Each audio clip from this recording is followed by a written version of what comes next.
cmpradio.net. It's the station.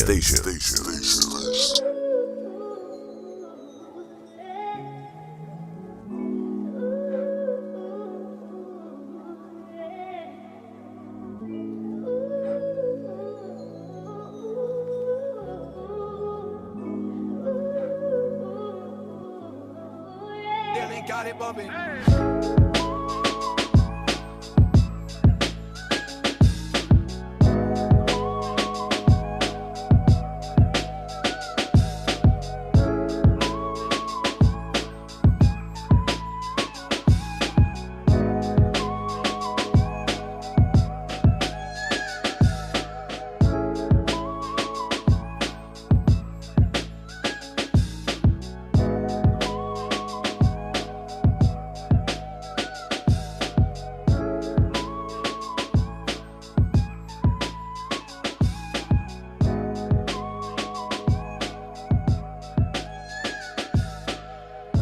What's up, everybody, man? It's your boy, Uncle P. If you would like to be a sponsor of cmpradio.net, man, hit us up at info, that's INFO, at cmpradio.net. It's the station. Cultivating mature positivity. cmpradio.net. Hi, my name is Donna, also known as Donna Janel, CEO and founder of Parenting with a Purpose. Our strive here at the podcast is to reach every home, whether single moms, married, single dads, whatever it is, foster parents, whatever, just bringing the ownership and responsibility and nobility back into parenting. Get comfortable with uncomfortable conversations. All parents need some help and guidance, and I'm just here to be a guide.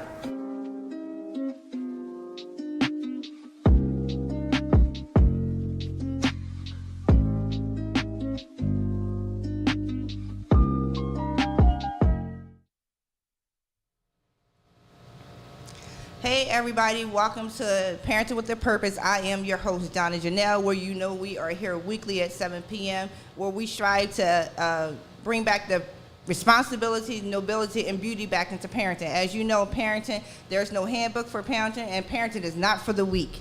You really have to be mentally and physically strong to be a parent, because these kids out here, we are 2023, and you know how it gets lit and live. All right. And the other thing is that, you know, we as parents, we are the bows and our children are the arrows, and they'll go any way that we aim them. It doesn't happen right away. It doesn't happen overnight. Maybe not a year, 2 years, but eventually they will land where we send them. You know, I'm a strong believer, train up a child so that when they go older, they do not depart from the things that we have taught them. Now, they might scatter a little bit, go to the left, go to the right a little bit, but primarily if we're setting a good foundation for our children and giving them what they need, if we're not sending them out here in this world naked, if we're clothing them, giving them what they need, that we don't have to worry about the world having to dress our children, they will land eventually where we sent them. Just like us, you know, we were probably a little wayward children. Things was going on in our life. We thought we knew everything, even as teenagers. Now it's not even at 16. They start at 11, start thinking they know everything. But eventually, if you keep pouring into them, you keep loving them, you take care for them, they're going to land where they're supposed to land. So that's our goal and our aim here, is just to bring back the responsibilities, nobility. Every time something happens to a child, the first thing they say is, where are the parents, right? So here at the show, we want to talk to parents in all different age groups, genders, nationalities, just everything regarding parents. We're talking about married parents, we're talking about single parents, single mothers, single fathers in particular, parents who are dealing with children with autism or any type of special needs. That's what we talk about here. Why? Because parenting is come in a variety of shapes and colors. Just like the world we live in, it is so colorful. So parenting is very colorful. So we strive here that be able to meet you where you are and maybe help and encourage you to bring back that beauty, because sometimes parents think that this thing is hard and we don't want to do it sometimes, and we want to give up or throw it in the towel because we don't sometimes see the results right away. But as you know, like it's a journey and it's a process. So we're here to help you with the process so you can see the process of other people so that you don't get discouraged and give up, because again, I know it's a hard knock life out here. I'm a mother of 4. I'm a single mother of 4. I get it. I had a special needs child. I get it. My kids are I adopted 2 of them who parents are dead. I get it. It is hard out here. There's times I want to throw in the towel. There's times I would just want to, hey, taking a sabbatical from parenting. But as you know, that ain't like really ideal. You can't really just leave your kids. Some people do. We see the news now. Some people do leave their kids in the hotels and stuff, but that's not what we're promoting here. We're promoting that you stay in it, stay in the fight, stay in the thickness of it. So that's what we do here at Parenting with a Purpose. I hope that you guys understood that. I got all types of stuff going on in my brain right now about parenting. But tonight what we're going to be talking about is marriage and parenting, because we know that the statistics show that 37.9% of marriages in the U.S. fail. And these people are married with children. And we know that there are some lasting effects with when parents are divorced, especially in the later years of the teenager. So right now, tonight, we have guests on here. We have Pete and Tanya Tilghman, who have been married for 30 years. Listen, I'm 43, so they've been married for 30 years, okay?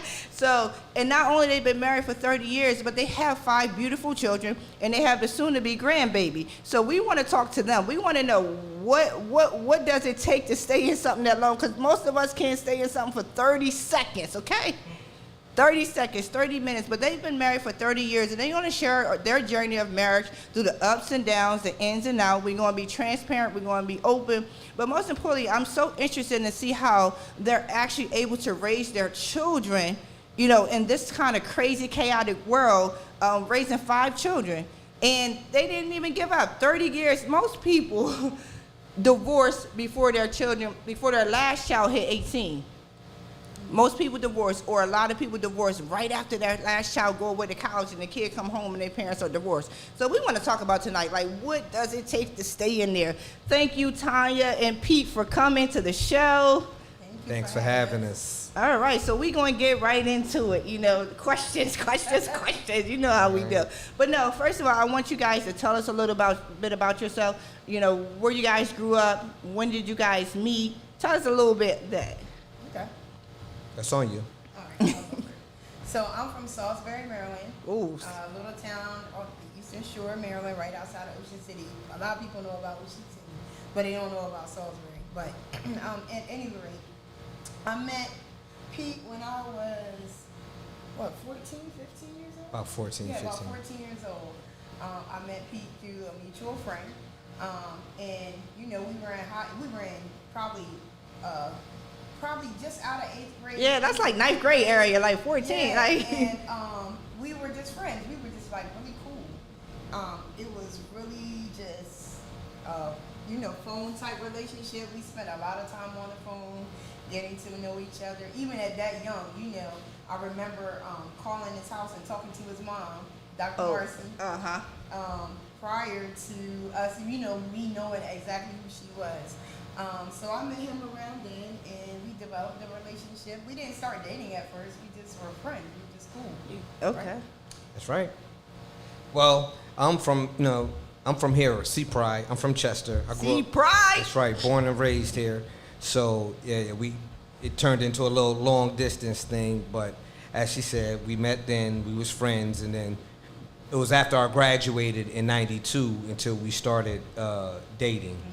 So, like I said, through a mutual friend, had his blessing, gave me his blessing, was like, go ahead, and I called, and then went from being friends to started dating to like a year later, we was married. Oh, wow. Yep. So we were married around, I think you had just turned 19? Yep. And I had just turned 18 when we got married. And it was definitely different. I already had a child. Okay. So we are a blended family. I already had my oldest daughter. Okay. And my husband embraced the role of being, we don't call it step. Right. You know, we don't say stepfather. It's my He daughter. embraced the role of being a father. Right. And a lot of people don't know that because he's been a part of my oldest daughter's life, Brittany's life, for all her life. Since she was 2. Since she was 2. Okay. So, and again, like I said, I knew him before I had her, so we became an instant family. So we got married and we moved to Chester, Pennsylvania. No, excuse me, let's back up. We moved to Philadelphia first. Ooh. We stayed in South Philly, and then we moved to Chester. Wow, so you was a Salisbury, Ocean Yeah, City, Salisbury. Maryland girl. Yeah. Meet homeboy from Chester. Yep. It brought That was you up. it. That was a wrap. That was a wrap. That was a wrap. Salisbury to So like, Philadelphia. Chester's a whole lot faster than Salisbury, trust It me. was a culture shock. Yeah, I I bet. grew up in the country. Your neighbors used to come in your house, fold your clothes, put them in the drawer. Oh, they did that then? Yeah. Oh, okay. I mean, everybody on our road. See, you wasn't even street. Everybody on our road. Yo, I hit her with my swag. Hit her with that city swag. It was at Chester. Hit it with I mean, that I city can tell you swag. about Chester Yeah, because it was that's where I'm It was from. definitely different. It was definitely different than a lot of the young men that I had, seen Right. or talked to before. He was just different, and I was attracted to the different. Right. Cause we didn't even know what love or nothing was. Right, not right. Like that.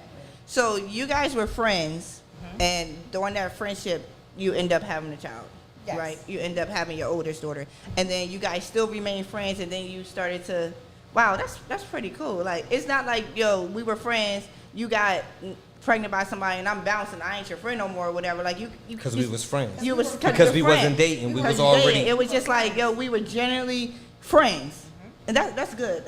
Because I think a lot of times relationships start without even being friends. I think that sometimes people jump right into things. All of a sudden, I talked to you for a week, and now we dating. Yeah. You know what I mean? And then, all right, now I'm gonna date you for 2 months or 3 months, a 90-day rule. Let's get it in. You know what I mean? Like, that's literally the society we live in now. It's like, I talk to you for a little bit, but it's not establishing that relationship, that friendship. So I think that's amazing, and that's probably one of the reasons why you guys still here, because you guys had that friendship in the beginning. That's That's part one. of the reason. That's But one of the reasons too is, and I don't even know if we're gonna discuss this tonight, but I think it's good for people to know. We both come from families of divorced parents. Okay, let's talk So about it. my Yeah. parents were divorced, and his parents were divorced. And one of the things that we established early on in marriage, that if you got married, we were not going to divorce because we didn't want to do that to our children.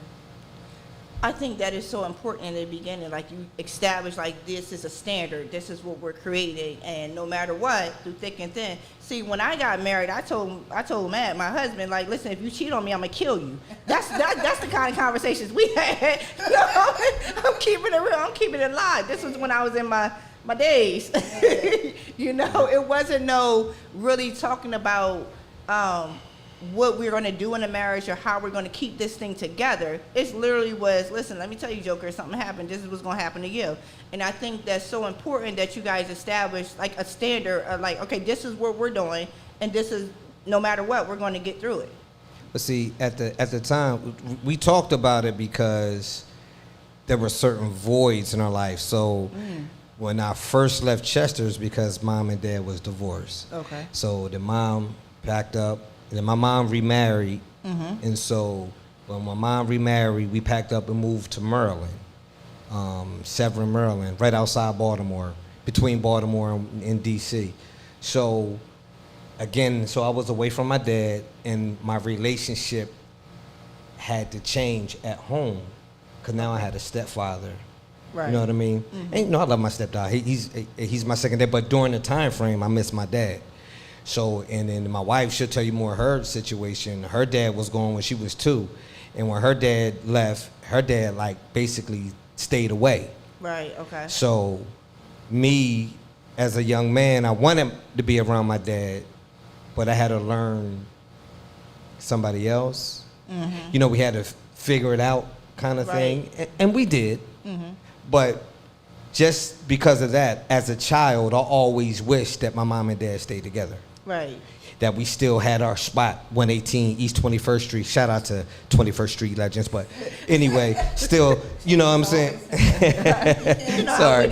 That we still had our spot at 118 East 21st Street. So, I talked to one of my friends, man. I'd be like, man, yo, you're so blessed, man. Your parents still live in the same house you grew up in. Ooh, yeah. I ride by and see my house, man, and want to go up in there just to look at that mug. But so that was the desire, I believe, that we both had to, like, if we gonna do this thing, this is what we gonna do. Right.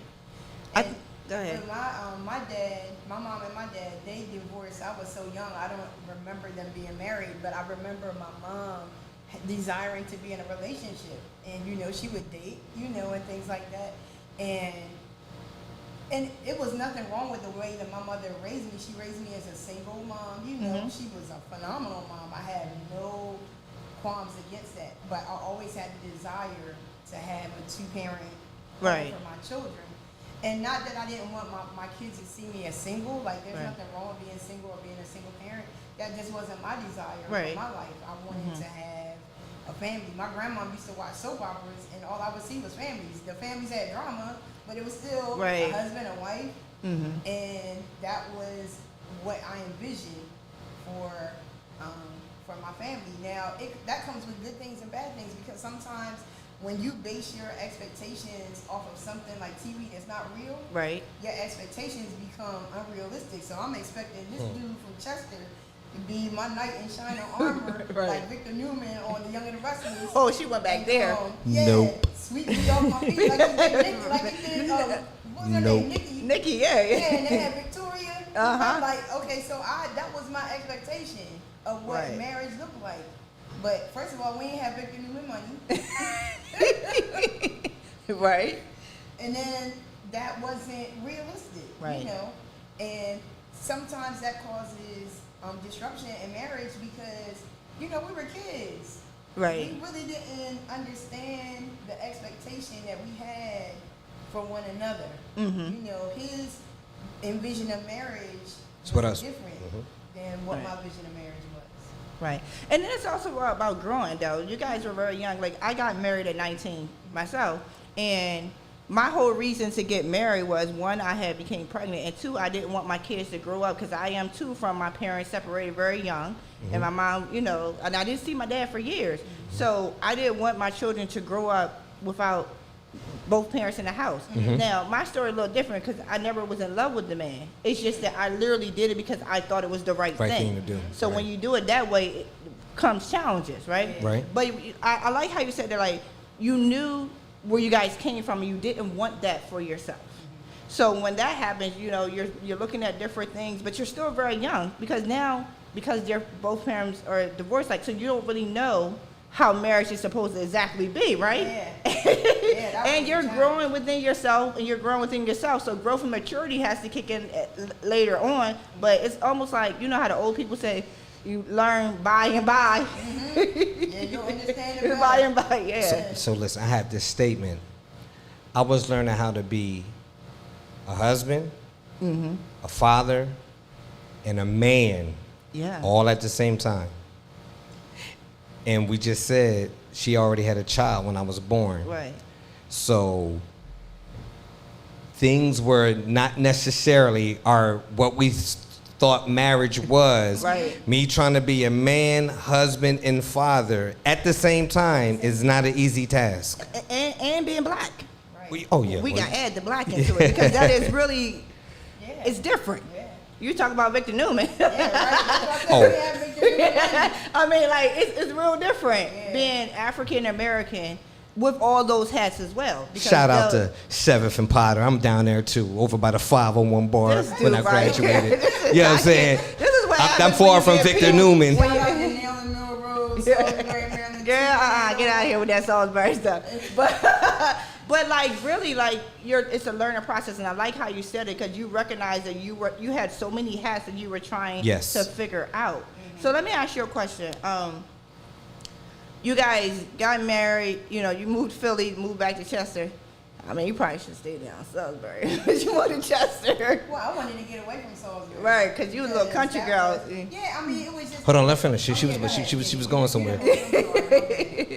I mean, I forgot where I was going now, but that's all right. I know, I do that 10 times. It'll come back up. But I think that's interesting that, so you came from Salisbury country, then you come to Philly. That's a little different in itself. But then you come to Chester. And then how long you guys stayed in Chester? Like Not long.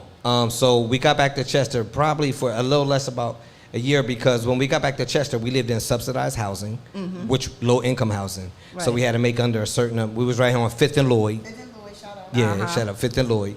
And I was a janitor making $5 an hour, and I know I wanted more. And then Carla was pregnant with Carla. Tanya was pregnant. I mean Carla was pregnant with Carla. Pregnant. Yeah, I'm sorry, Tanya was pregnant with Carla. Okay. So it was going to be our second child. Yeah, second oldest.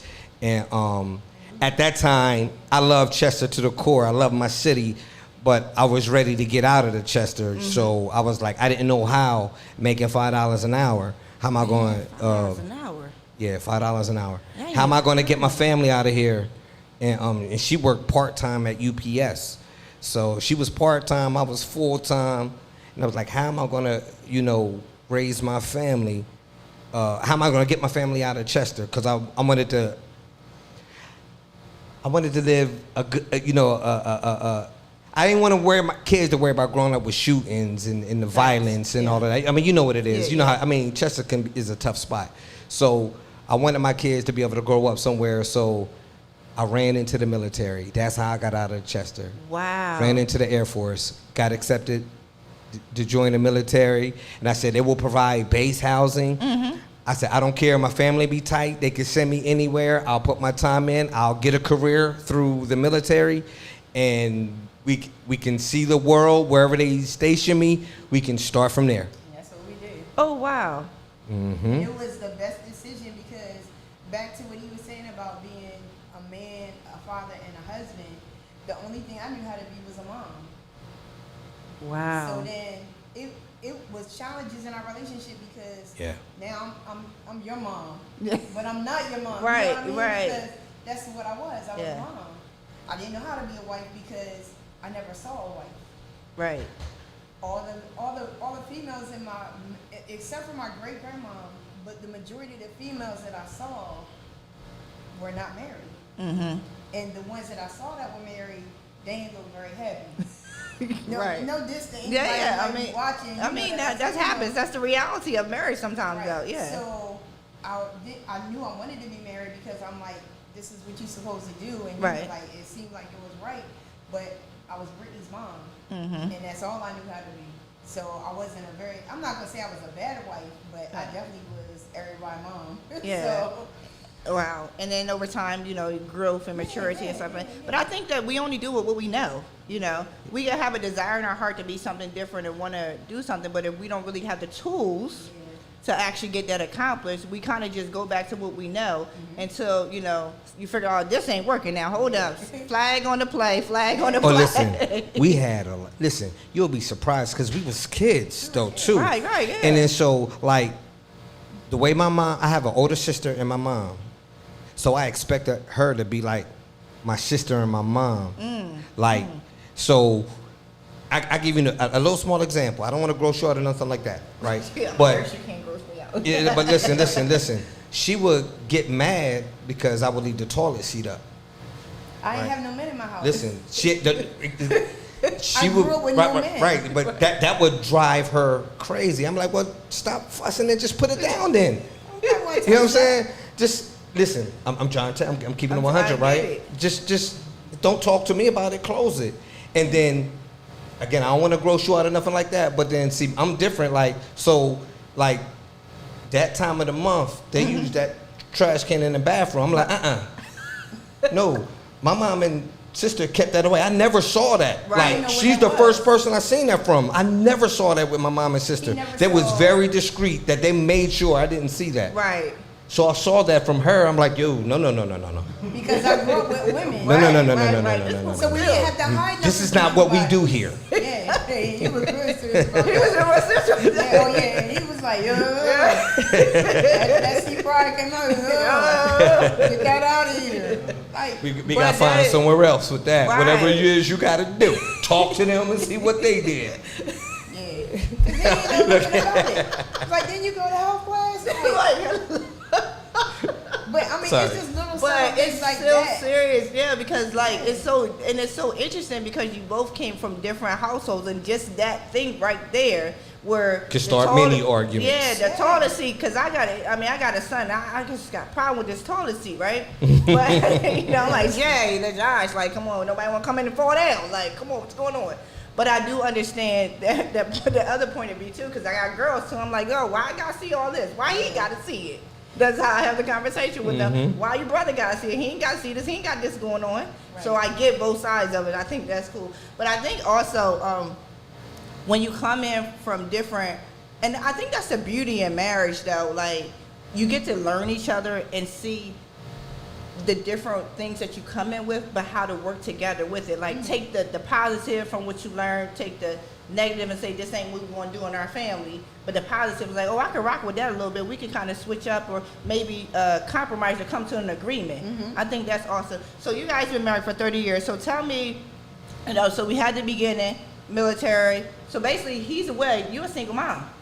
Well, so what happened is he went to basic training, and one of the things that I really appreciate about the military is if you come in with a pre-made family, they try to keep you all together. Like they really do. That's what's up. So he went to basic, and then he went to tech school, and this is like the power of prayer because his second tech school, his training was here in New Jersey. So he was in San Antonio for it was like almost a year, right? It's like 7 months. 7-8 months, like close to a year. But then he came back to New Jersey, so then I was able to see him on a weekend, like me and the kids. Okay. To the weekend, and then we got stationed. So this is where we were like significantly blessed because keep in mind we're still kids, Right. So we were stationed. He was stationed. I say we. I mean, with you because too. basically. We was one. And I think that was the first time that I really embraced being a wife. Being a military wife was really lit. Okay. Because you get the benefit of what Off he my does. back, yeah. You get the benefits, but without the work. Right, So like, right, I didn't right, have to work. You Yeah. know what I mean? I really could sit home and take care of the kids. Right, okay. We lived in base housing. It was free. We got assigned the first because a lot of people were telling us, well, you're gonna have to stay off base until base housing comes available. And we went at the end of August, about September 1st. We were in a house.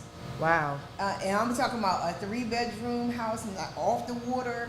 Like Bowling Air Force Base is a very nice base. And then Shout out to DC. yeah, they told us about what they call the airman's closet.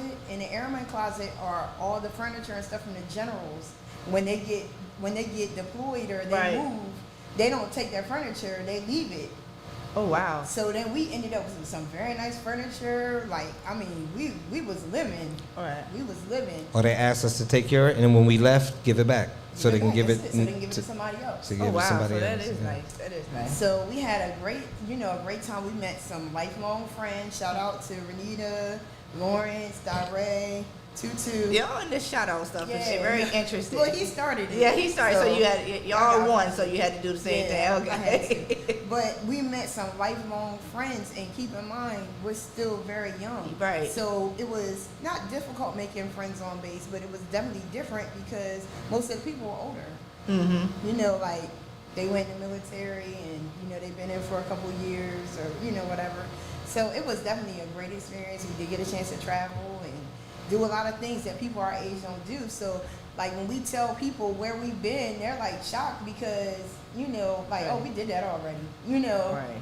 I like how the fact that Pete, you said that the reason why you really went into the military to stabilize your family, provide for them, and there were so many other benefits included with that. I think sometimes, like when people think of military, they kind of afraid, like you gotta leave your family, you gotta go out to war and stuff like that, but don't even realize the benefits of. Because you know my second to the oldest, Lizzie, she's going into the Marines. Wow. So, you know, she's away right now for 2 weeks, but what people on the outside doesn't really understand the benefits of it. Like, they like, oh my God, you're going to go, you're going to die, war, but not even realize everything else. It's like you're giving up something for something better. And I think I like how you did it is because you're like, listen, we want not to be there. I need to stay. Well, I was only making this amount of money. What can I do so that my family, the longevity of the family? Exactly. That's exactly what's my mindset. Like, that could have happened, but it was part of the plan of what can I do to be able to take care of my family. Because I surely wasn't going to do it at $5 an hour being here. Right. Like, I Right. wasn't. It wasn't working. And then I think also what comes to my mind, because I'm from Chester too, right? So there's other options to make money. Oh yeah, those options must have been. Right. There's other options, but you chose the latter. You chose it's like, okay, yeah, it ain't quick money, ain't fast money like that, but But my it was more family's than safe stability because- in their safe. Yeah, Yeah. your family's safe because the other options was not going to benefit you the way that you wanted to be benefited because you said you wanted to get out of something. So sometimes people fall into traps and get into something thinking that they're going to do it for a little bit to get out. But I don't know. I'm a Chester girl, so I'm kind of like, you know, I know all the breakdown for it. So I just thought that was phenomenal. So all right, so marriage is going. You guys have kids. get multiple more kids because you guys got 5 now. Come with the thunder. Look, bring the heat. Bring the thunder. Go ahead, bring the heat. Come on. So, tell me a little bit about some of the ups and downs in your marriage. 30 years is a very long time. Like I said, I'm just 43, so I only got 13 years. I was 13 when y'all got married, But tell us like the ups and downs and ins and outs, the good, bad, or different, and what you learned from those things, so we can help other people, because there's a lot of people who want to stay married but don't know how to stay married, and when life hits them, because life be lifing for real, life be out here lifing, but sometimes we don't have the tools, or somebody's talking to us to say, listen, this is what you need to do to maintain this. Again, because we're talking about longevity. So how do people do it? So I want to know the good, bad, and indifferent. Like, break it down. Tell me some of your life of marriage. Well, one of the things that I can say that helped us survive in marriage was our parents. Like, our parents were very instrumental in making sure that we were successful and staying married. My mother-in-law, my mom, my his dad. Yeah, God rest in peace, Pop. But they were all very instrumental in making sure that we stayed on course and stayed in track, because there were a lot of tough times. Like, you don't go through 30 years and every day, like, there are some times we wanted to be married. There were some times we thought, maybe this is the end. Like, get somebody else to do it, right? Yeah, like, we definitely had our share of times, but I can safely say, even in our 30 years, that this is my person. Let me ask you a question. In that 30 years, were there times you guys were separated and not together? Yes. Okay. Tell us a little bit about that. You don't have to tell us why, because it ain't nobody's business, but tell us a little about that, because I'm interested in know how it affected the children and how that whole, That's a good one. Yeah. You want me to tell a story, or?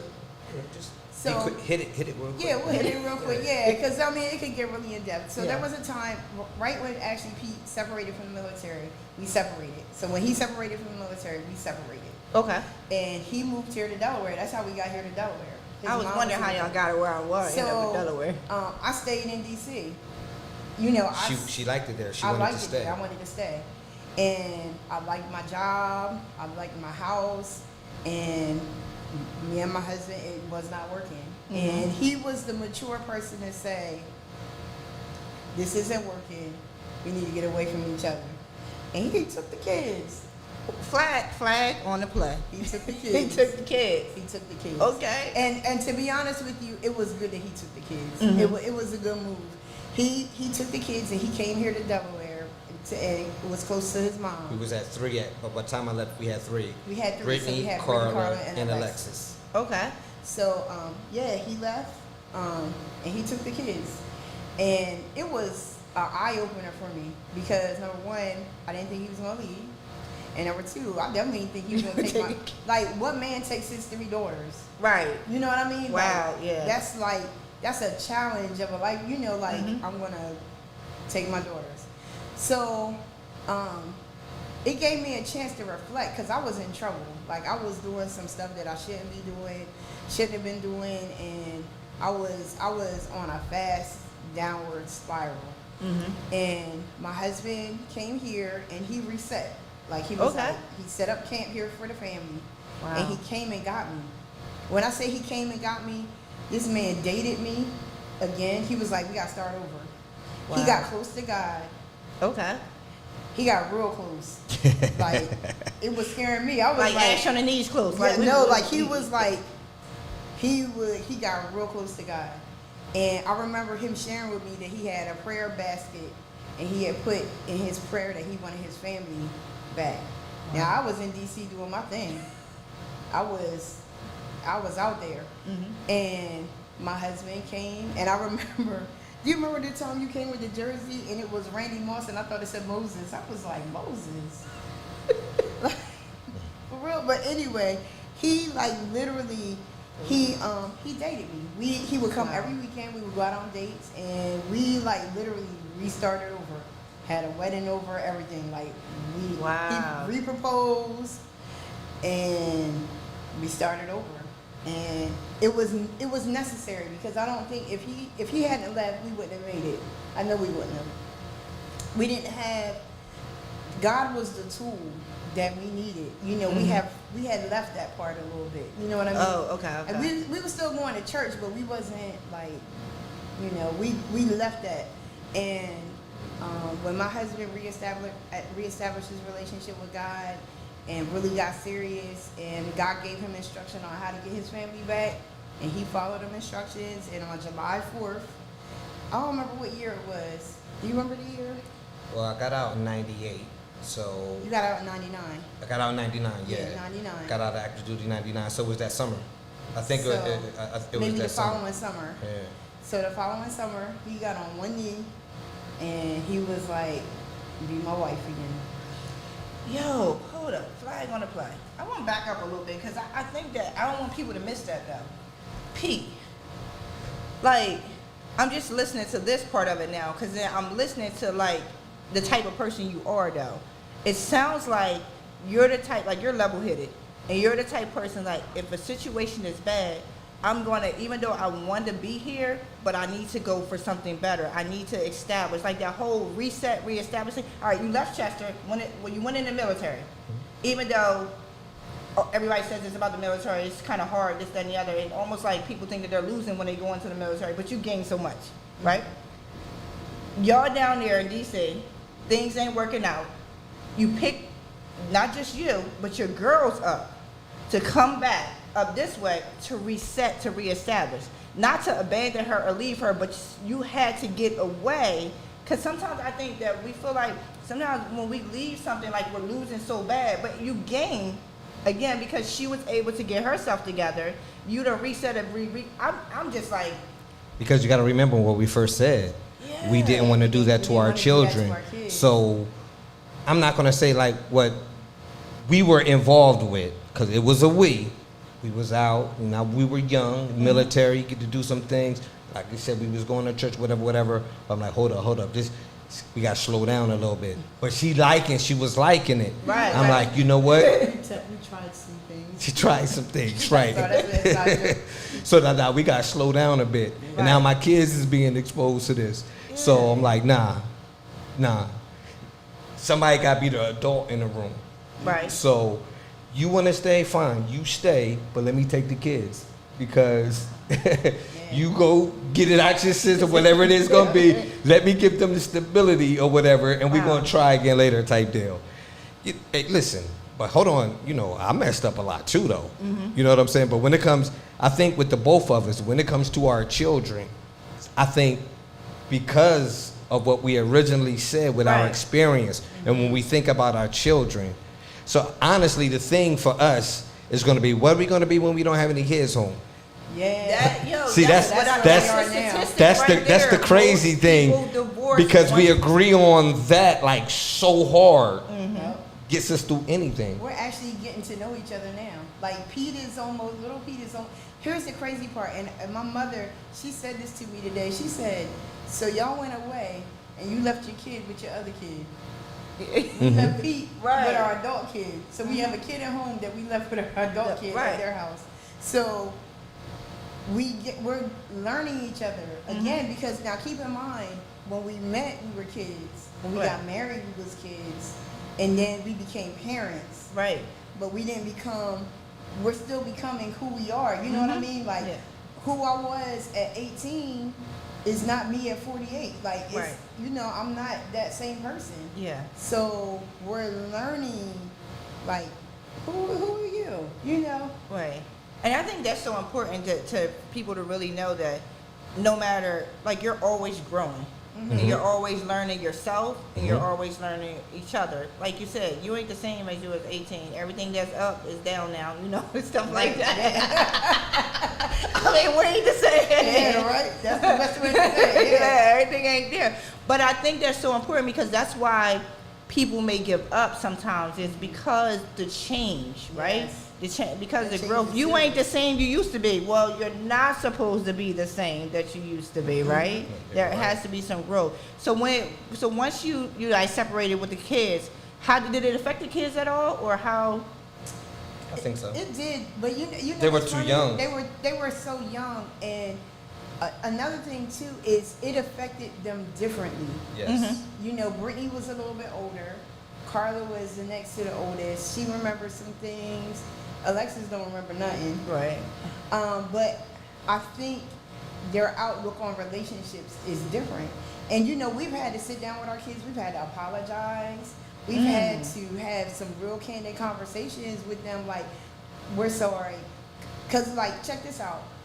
Brittany's life is nothing like what Pete's life is like now. Right. We're established. And remember when Brittany we had to struggle. we had a struggle, but we also had 3 kids. Right. And then at one time it was 4, and then like we always had a consistent 4. Because when Pete was born, Brittany went to college. Right. So it kind of like got back to 4, you know.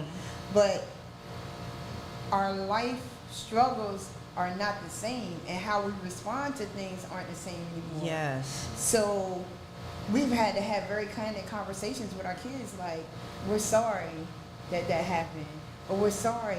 We never thought about how it would affect you because we were so busy trying to protect you. Yo, that is so important. I think that's one of the biggest things that I see that really helps families when we can talk about it.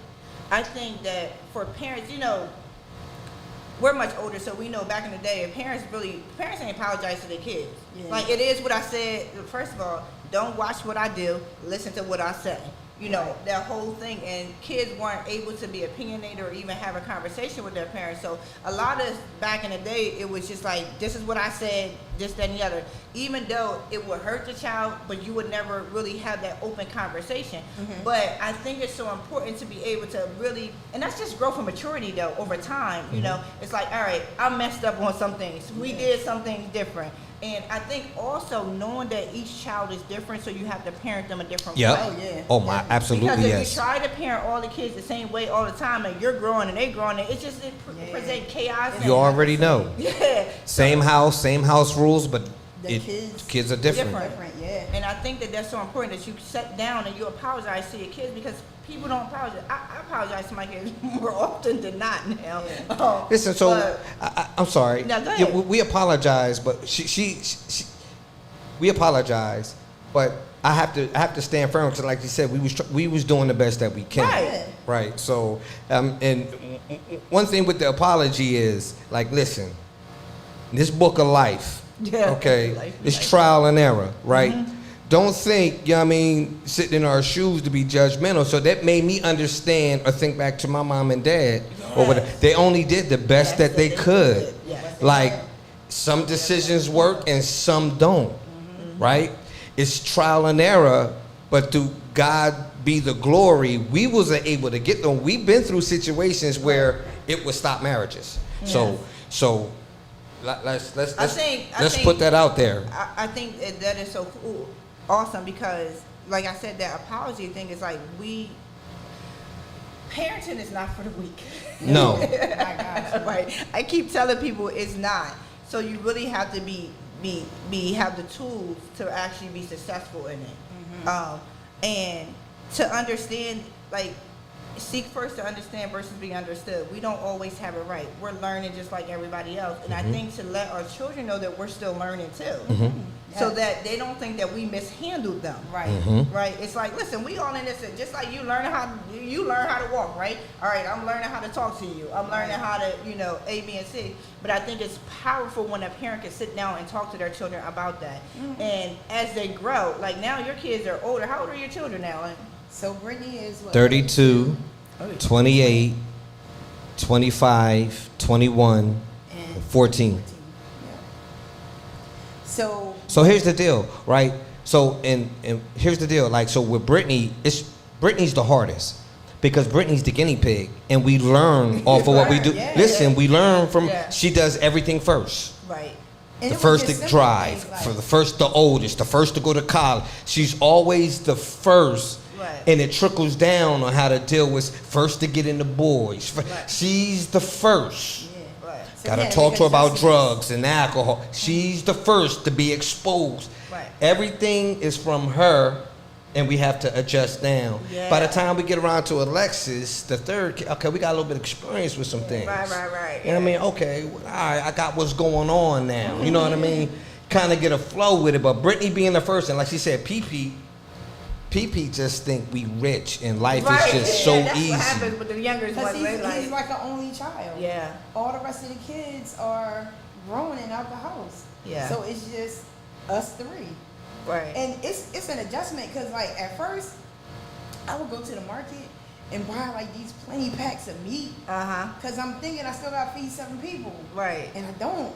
It's 3. It's like a mind adjustment. It's 3. Like I'm buying all this toilet paper. They men. Right.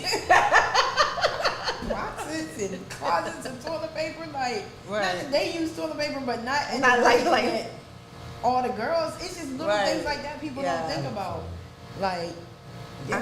That's pretty cool. But I like the whole thing of it's like I get how I know with my oldest daughter, I was parenting out of fear. There was so much going on, you know, trying to raise her so that she doesn't experience the things that I experienced. But as more children start coming along, I started because I definitely parent the 3 younger ones, and they're in the house at the same time now. I got the 17-year-old and 2 15-year-olds. Wow. Yeah, I ain't signed up for that though. I didn't. Right, Just right, God right, just right. inherited. He Yeah. blessed me Right. with it, but it wasn't something I was intentionally doing.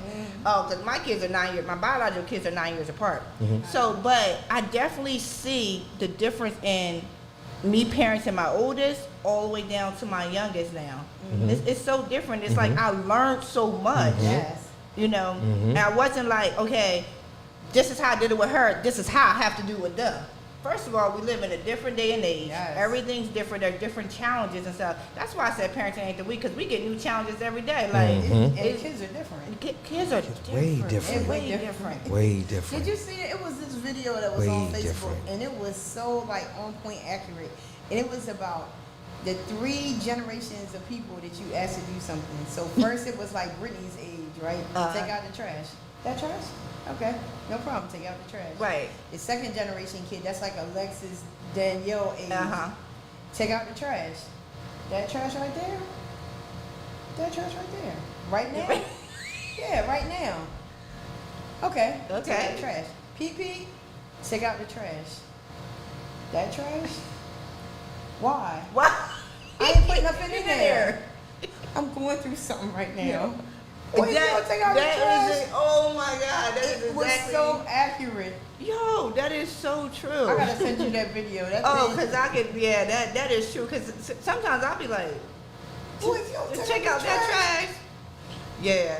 So, all right, so Okay. y'all got 5 kids now. Okay, bring it.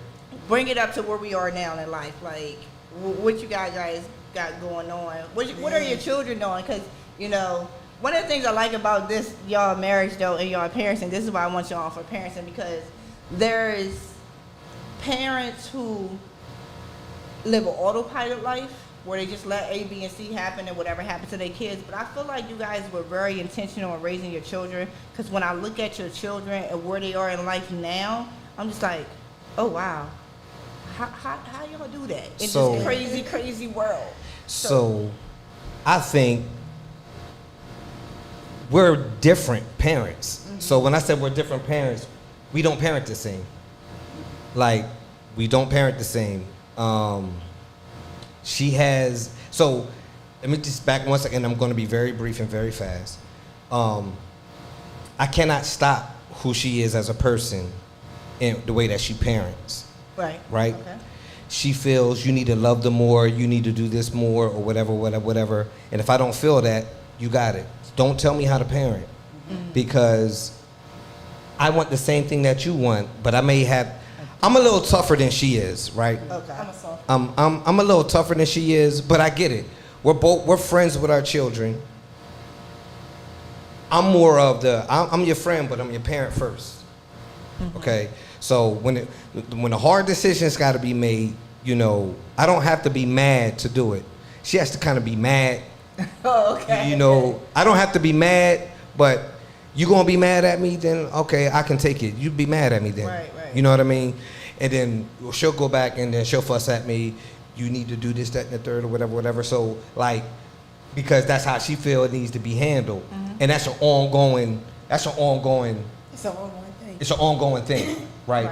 Right. Trying to agree on what's the best. But I know when it's in you, I cannot tell you how to be a parent, and you cannot tell me how to be a parent because those are my children too. Right. Right? But we have one common goal. And we do see things. See, one of the things I wanted to say, because we kept saying, I don't know if we're going to get to it or not, but I'm going to just throw it in right here. Everybody has all these challenges, or how do you last, whatever. You got to take it a day at a time. I know that sounds cliche, but it's an everyday. It's an everyday thing, because what's happening today is not tomorrow. But what makes a marriage last? I'm about to give the ingredient right here. Everybody got a whole bunch of answers, but I'm here to tell you, this is what makes a marriage last. You have to know how to handle conflict, because you're not always going to agree. Yes. Okay. Period. We was mad just a couple days ago. You're not always going to agree. I know the Bible talks about y'all become one and become one. Yeah, I get it. And all that sounds good, but she has her own mind and I have mine. Right. How can two walk together except they agree? And sometimes you gotta agree to not agree. And I have to understand when it's in her wheelhouse. She has to understand when it's in my wheelhouse. If you got two alphas and nobody willing to back off, that's probably when you're gonna go your own direction. Right. You have to know how to handle conflict. If you have no conflict handling skills, I would say, this is a personal opinion, it's not 100% foolproof. Because you know you love the person, you know you got kids, you know all of that stuff is there, you love all of that. If you don't know how to handle conflict, you're probably not gonna make it. If you don't handle conflict together. Right. You know what I mean?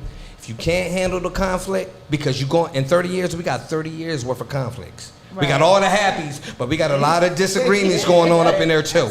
Right. So I cannot tell her how to parent. Right. She can't tell me how to parent, but we have to have the open line of communication. Oh, well, I didn't see it that way. Well, you got to look at the things from the other's perspective. Right. Well, instead of trying to assume, or that's how, because this was said and you feel it like that, Right. I got to get into your head like, yo, why? Okay, well, when you said this is how I took it, so this was my response back. And the last thing, and I say this a lot. All right, and I'm done. No, what I like about this, And I'm done. It's not about who's right. You better kill that out the door. Well, I was right. So what? Right. You know, it's not about who was right. It's about getting the situation right, not who's right. Right.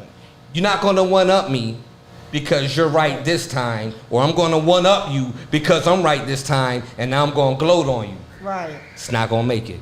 I want to go back to what you just said, Pete, though. You can't tell her how to parent, and she can't tell you how to parent. They both your children, right? But what I love about it is because I think that we don't realize how individual we are. Yes. Right? Yeah, you're married, you're together. These are both our children, right? But you coming from a mom perspective, and you're coming from a dad perspective. You're coming from a provider, protector perspective. Yes. You're coming from a loving, nurturing Bingo. perspective. We got two different jobs, right? Right. You know what? And I also wanted to say is that people parent based on their experience. So, like for instance, and this was something that I actually had to learn through counseling. One of the things that I learned was my expectation of him as a father to our children was based on the lack of my parental in my life. Because my father wasn't in my life, all the things that I wanted my father to do, I wanted him to do for our daughters, so my daughters didn't feel like how I felt. Oh, man, right. And there, that was Tanya. one of the things that he, like, I'm not going to say he didn't understand, but it's like, go rescue them. Like, if they call, you know, my husband's like, okay, they got to figure life out. They got to figure it out. And I'm like, no, they need their father, because I was in that situation and I needed my dad, and my dad wasn't there. So I need you to be there for them because I don't want them to feel, you see what I'm saying? So that was one of the things. So our parenting is different because I'm more in, I have two modes. I'm in a compensation mode because there was a period of time that I was absent from my daughters. Right. And I feel like I'm trying to compensate for that time. Now I know I can never remake that time up. Right. You know what I mean? But I said I will be what they need when they need me. And sometimes he may feel like, babe, you're doing too much, but that's how I'm parenting my children right now. Right. It may not always be right because, again, like I said, he's parenting from a different perspective, and we have to respect. And that's one of the things that a lot of people, we may not agree, but we have to respect each other's perspective. And that's what I do. I'm like, yo, And you we do gotta you. respect. Like, I can't stop you from being a mom with what you feel like you need to do. Right. And I just say, well, don't tell me what I'm supposed to be doing. Right. So I say it out of, not because I don't think he's doing a good job, but I don't want my daughters to feel how I felt. Right. With my father being absent. Not saying he's absent, but there's just certain key moments in my life that I wish my dad had been present. Right. That I think things might have went a little bit differently had my dad been more present. That was one. And the second thing I wanted to say was in regards to the marriage, is that we realize that we're consistently, like you said, growing. We're growing. So some of the things that I may have tolerated before, I ain't tolerating now. Like, I'm a grown woman now. What you talking about? Nah, we ain't doing that. You know, like, I'll give you an example, and this is a cute example, and my husband takes care of me very well, so this is no shout out to him. I might have been happy with a McDonald's value meal, back in my 20s. Right. Like, it's for the good of the family, No, Don't bring me no McDonald's. No, we need the Ocean Prime, and up, Right. like, so it's just certain different She got a little things. expensive. Yeah, but the quality changed. Yeah, the quality changed because I'm learning who I am and what I like. Before, it was, when you get married young, you're like, okay, I got to do what he likes. Right. Because that's my husband. But what about what I like? And I think there was a period of time that I actually lost. Who is Tanya? What does she like? And that happens. Yeah. So I'm learning what I like. And even in parenting, you lose yourself because you're taking care of your children. Unless you get that foundation, like Pete was saying, like God had to be all in there. Because you said it earlier about you were parenting out of, basically you wanted him to be a certain way because you had lacked. So that's parenting out of fear. It's like, I need you to do this A, B, and C. But he's still his own person. I think that's natural for us, but we also have to realize is that my children aren't me. Right. My husband isn't my dad. Right. I'm not his mom. Right. You know what I mean? Let's get these roles right. Yeah, you know what I mean? exactly. Yo, we say that too. Because it blends in. Because again, that's all you know. She and be it like, takes yo, time. don't talk to me like I'm one of these kids. Sit over there. Let me talk And I'd be like, for a second. No, yo, babe. I'm going to sit over here on the couch with you. I'd be like, hey, babe, you're not my mom. Don't be lecturing me. Yeah, well, for real. But do you have that open communication where you won't be offended from it either? It's just like, listen, you're telling them what you don't want, you know what I mean? And he has to respect it. So I think that's pretty good. Like, I love the whole fact that understanding that we parent differently. And I tell this, even though I'm divorced and everything, but one of the things that I tell my children is that I'm not the best parent and he not the best parent. We just parent differently. So I'm not going to knock how he's parenting you at his house because that's what he feels he needs to do. I mean, they're not in harm's way, but I'm not a man and I'm not a father, so I can't tell you from a man or a father perspective of how you need to be parent from that aspect. And he's not a mother. Right. So he can't, do that. And I think when we start respecting people in their roles and what they have to offer, and again, seek first to understand versus be understood. Like Pete said, I'm not always right. I don't always get it together. And that's why it's so important for it always to be more than one person so that other person can see it.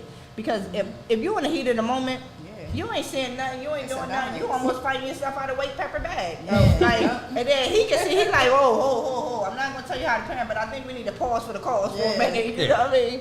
But that's the beauty of parenting, and that's the beauty of being married, though. I think it's so important. Like, I understand that life happens and they're single parents because I'm one of them, but I also understand the importance of having a family together, a healthy family together, not a danger family together, unhealthy. But I do understand the importance because even as a single mom, I'm seeing the result of being a single mom with my son. And I'm doing the best that I can with what I got, but I also recognize and understand the deficiency in that because his father's not in the household. Right. So I understand, like, you know, one of the things that, well, you could do it, you're a single mom, you know, see the NBA players that was raised by single moms and stuff. Yeah, we struggle, it was hard, but yet had it been a two-household home, a healthy two-household home, we could produce much better, and maybe even faster than what we had to do. You know, we had to, it takes a village to raise children, so we had to tag into our community and stuff to bring it to our household with our kids, and then you're like, don't tell me what to do in my household. But it's like, it's so important to have healthy relationships. So I get it. If the marriage didn't work out, it didn't work out. That's what happened. But at the same time, I feel like it's so important to work on marriages because it's not just about us, especially when you have children. Because remember, our children will get married. Our children will date. Our children will become parents. So they become what they see. Right. So if we could get it right in our households, I believe, this is just my personal opinion, just, you know, my 40 years of living, I believe if we can get our households right, our communities become right, the state and then the world become right. So if we can get our households, if we can get parents to invest in their families, invest in our children, then we would, you know, they said what the world needs now is love, but what the world needs now is love in action. And love and action is investing in our children. Owning up to our mistakes, letting them have a conversation with us. And you said that your kids are your friends now because they're older. So like you said, the quality of relationships change over time because now I'm parenting you from a different perspective. I'm parenting you as an adult now. I'm not telling you go sit down over here now. You know what I mean? And it's different and it's beautiful. Like, I love the relationship that I have with my you know, my girls are adults, you know, and you know they want to hang out with us. Like, it's crazy. Our kids want to come home to hang out with us. Right. Like, but our adult kids to come Listen, over. Like, what y'all doing this weekend? It's Carla, right? So, I mean, it's all of them, but Carla, she's the one now. Carla's the one that's married now. She's the one that's expecting. So, she's married and she took it, right? So that was a beautiful wedding. I was there. That was beautiful. Yeah. Go ahead. Yeah. So Carla's the one, but now she's like, I can't believe how you guys did this. Now she's understanding some things. You know, she's married. She's in a blended situation. She's about to have a child, just like how we flowing, right? And she's like, wow. So that's what it's like, Dad and Mom, and y'all made sure we had every Christmas. Y'all took us down to Florida all these times. We didn't miss a thing, and was it this hard for y'all? Yeah. That Yes, was one it of the things was. we used to do. Every Christmas we used to take them to Disney, and we would spend a So, week in Disney every Christmas. You know, we took them on cruises and all that. How'd you do it? We worked at it. We worked at it. And so now, whenever she wants some advice or whatever, she's talking to her, she's talking to me, and then she just want information. She's just pouring it out of us. She just, Mom, Dad. I said, now listen, man, come on. Well, you know, one of the things I told her, I was like, in your relationship, never say never. Seriously, Never say never. Well, nah, my Johnny won't do this. Don't put that kind of pressure on that man. I mean, we all make mistakes. Listen, it's unrealistic. I said, yeah, don't do it. Because if he does do that, doesn't make him bad. You have to forgive and move forward and have, you know what I'm saying? Never say never. Oh, my, he will never do this. Don't know if you put in that situation. I did some things that I thought I would never do too, but you just somehow, some things can take you to a place or a situation you don't know how you're going to, you don't know what you're going to do. Right. You know what I mean? You don't know what level of frustration or level, you don't know if you got stuff built. You never know what can happen, right? Right? And my wife had to forgive me a lot of times. So And vice versa. she had to forgive me a lot of times. And being caught up in situations or losing my cool or not making enough money or, you know, something's not paid right. You know, just whatever. Life. It's life. You know what I'm Life be saying? life, and that's the only way I can say all those things. Life be life, but I know God still be doing his thing. But what I love about it is like, so when we're raising our children, right? We're raising them so that they can go off, right? But we're also raising them so that when they need to come and have a conversation with us in adulthood, like it's an open conversation. Like if we're raising our, sometimes parents will just beat their kids and just do so much stuff so that when they're adult, they are so afraid to come back to their parents and have a conversation. So I think that if we get the understanding, like our kids, once they're in adulthood, they become our friends. Like it's crazy because I grew up, my mom, my dad wasn't always there, right? And I always desired a loan for parents, right? So then I got introduced to the Walkers, right? And they became my bonus parents. And then the Walkers introduced me to the Lanes, and they became so like I literally went from like not having my biological parents right there with me to having 3 sets of parents now. Wow, which is crazy. And I have a friendship with all 3 of them now. Like my friends, like when I first met the Walkers, like I was 21. So I was married, got a kid, but I was still in an immature state. So they had to grow me up, right? But now the conversations with them, like me and my Walker, that's my friend. Right. Like, I mean, but a friend where I still respected her level as a parent.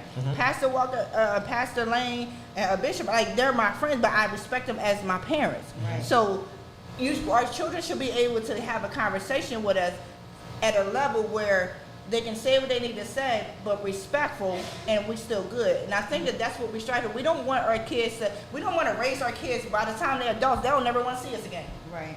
And that's what happens, and that's how families are broken, and the cycle continues and become generational. But if we do what we need to do now, again, none of us perfect, but we can learn along the way, and we can adopt. There's so many tools out here that whatever works for your family, that kind of tool, but the outcome, you gotta know what you want the outcome to be. Your outcome is like, listen, we want to raise our kids, we want to do A, B, and C, so we work towards the outcome. My outcome is like, I want my kids to be successful, even though there's not a person in the house. So I'm working to what do I need to do to make sure that happens. Right. So if we invest in our kids.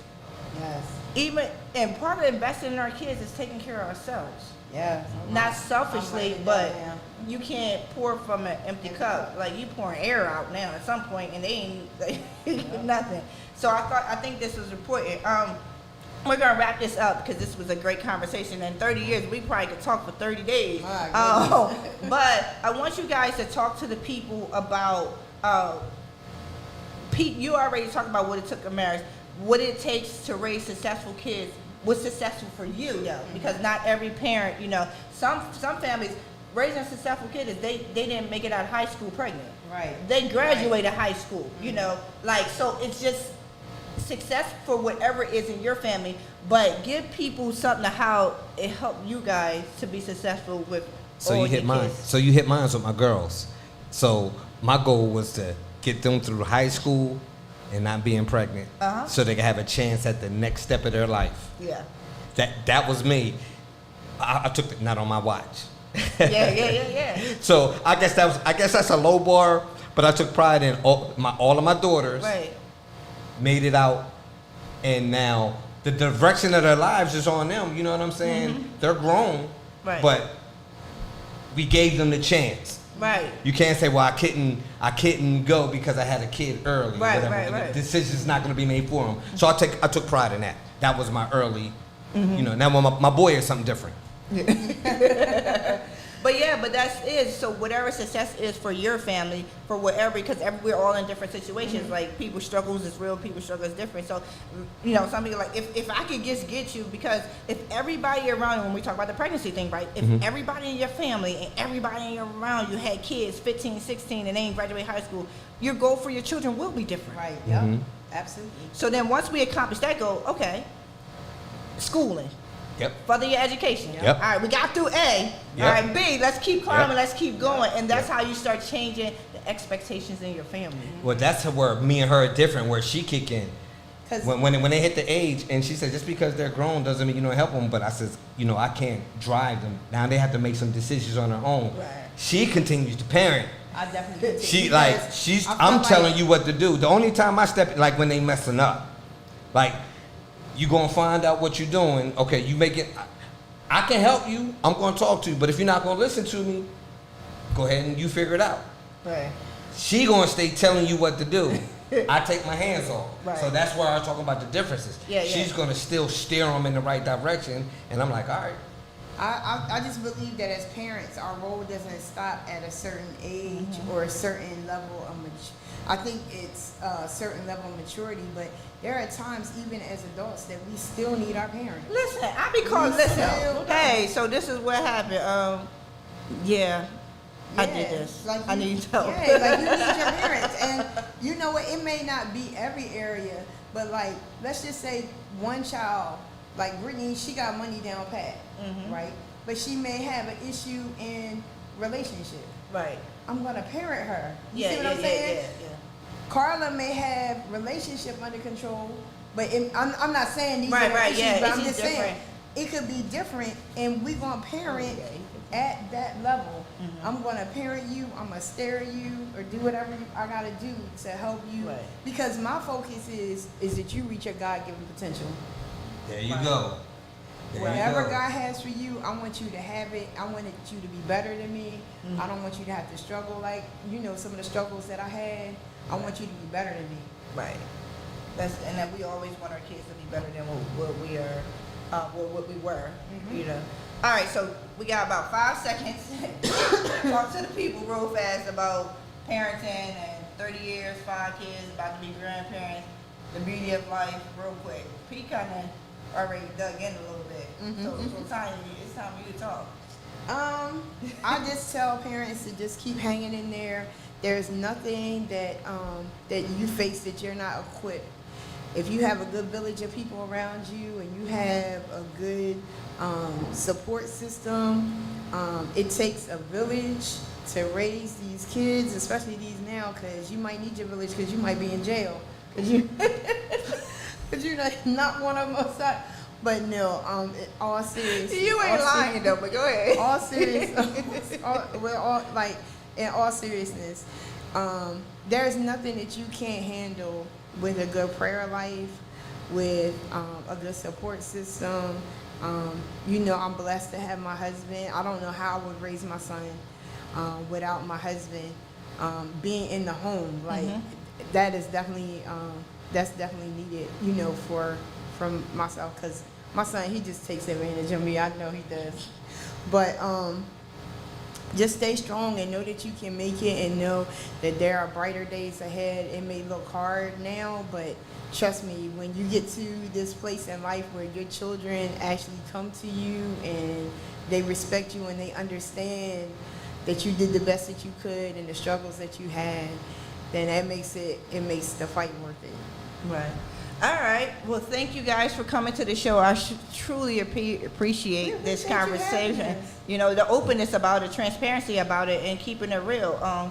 Because again, we live in a day and time where people don't keep stuff real. They want to keep everything under the shade or whatever. But was it real enough for you? Yeah, I appreciate it. I really do.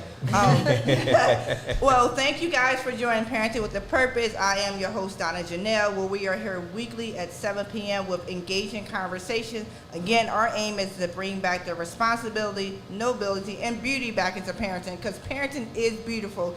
It's hard, but it's beautiful. So tune in next week with our next topic.